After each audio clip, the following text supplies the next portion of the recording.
Καψέλη στους συμπαίκτες του και η ώρα της αποθέωσης, η ώρα της αλλαγής.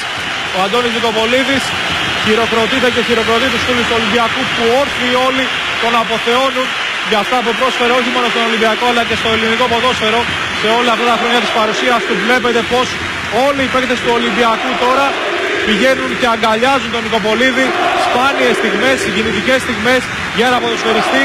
Βλέπετε μια αγκαλιά, οι παίκτες του Ολυμπιακού αποθεώνουν τον αρχηγό τους, αγκαλιές και δάκρυα βέβαια συγκίνησης από τον Αντώνη Νικοπολίδη για μια σημαντική στιγμή, για μια σπουδαία στιγμή στην καριέρα του πολύπειρου Αντώνη Νικοπολίδη. Μια 20χρονη πορεία στα γήπεδα της πρώτης εθνικής αλλά και με τη φανέλα της εθνικής ομάδος ολοκληρώνεται εδώ.